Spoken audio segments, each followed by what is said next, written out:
Hey there, Sharon Horne-Ellstrom here, but you can call me Pajama Grandma. In case you haven't met yet, go and put hashtag pajama in the comments below so it's the first time you're being exposed to Pajama Grandma.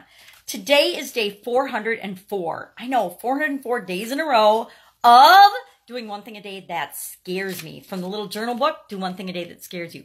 And it's looking a little ragged and peaked because every day for 403 days up until today, I have done whatever the thing is in this book. I started and stopped this book 7 times before deciding and actually committing to myself last year that I was going to do it. I was going to stretch my comfort zone. I was going to bust out of the rut that I've been living in and try to move closer to what it is that I want without being afraid, without letting little things stop me, without procrastinating, things like that. So a few years ago, actually in 2014, I had gotten this little book and I started and stopped and started and stopped and started and stopped. And of course I had good reasons for why I started and stopped, but the real truth was I never committed to myself that I was going to take control of my fear and my limiting beliefs and stretch my comfort zone, because everything we want is right on the edge, the other side of our comfort zone. At least that's what I choose to believe. So today is a sayings day and I wrote choking. Why did I write choking? Well, because it's got something to do with the saying today. The saying today is handy dandy magnifying glass. I feel like a lady reminded me yesterday. I took my son to the doctor and she's like, it's like the magic wand on, now I can't remember the show. Crazy. But there was a magic wand on a kid's show when we were kids where it would be like the magic mirror, the magic wand or something. I see Joey, I see Katie, I see Bree, I see Jake, I see Mike, I see Toby, whatever.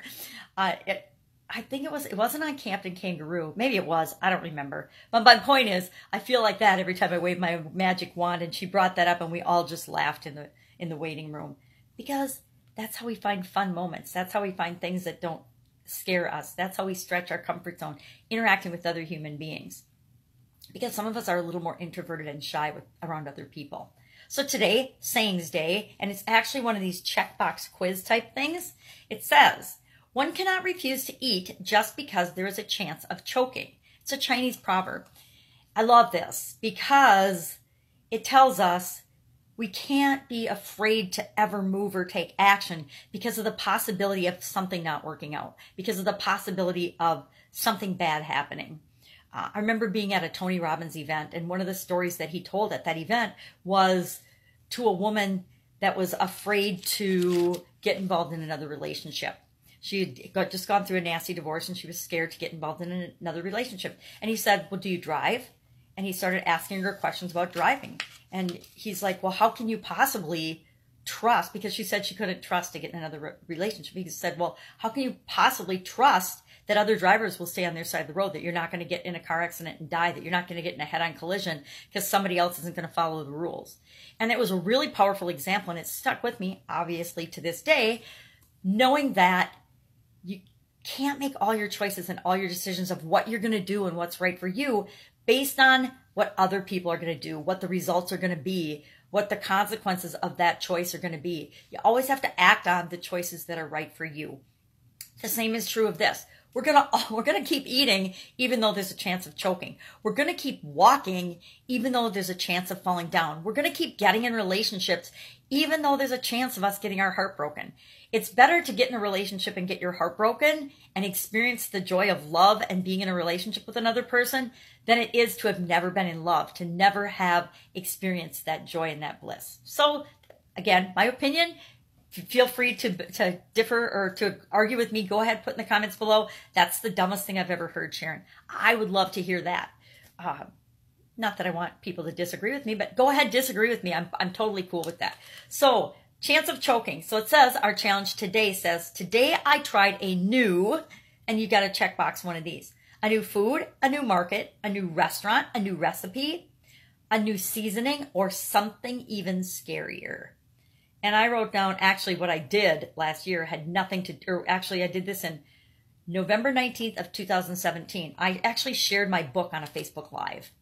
And I wrote a book, probably 2000, I don't remember when I wrote it, maybe 2012, 2013.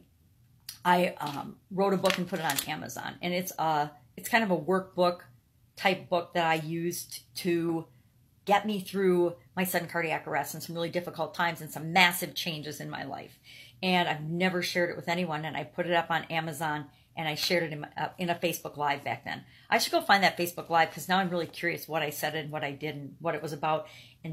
And back in 2017, I got to believe my Facebook Lives really stunk. So I might go search that out today. I'm kind of scared, but maybe that's what I'll do for my scary thing today. See if I choked, and I'll go search that video out. So what can you do today? What new food could you try? What new market could you go to? I went to a new market yesterday with my granddaughter, which the bad thing about going to a new market is we spent like an hour and a half there because you don't know where anything is. So you go up and down every aisle and check everything out. So that was a lesson learned, right? Or try a new recipe or a new seasoning. Sometimes it's fun to make up your new seasonings or make up your own. I always make up my own seasonings, but then I absolutely love to cook. And I find cooking a creative release and mixing different things together. Do they always work out? Did my family accuse me of trying to make them sick or poison them sometimes? Yes, it's been known to happen. But everybody survived. And so sometimes we just had to throw it away and not eat it. Lesson learned. Another lesson learned. So that's it. Do something that you know is a little risky, but it's probably not going to kill you, right? The chances of choking, I don't know what the chances of choking are. I could look up that statistic, but I got to believe they're very, very slim. Even though probably a lot of people choke every single day, what are the chances of you choking? A lot of people get in car accidents every single day, but the vast majority of people don't and never do. So that's it. Make it an awesome day. Don't be scared. I know you got this. I'll, of course, be with you tomorrow. Bye.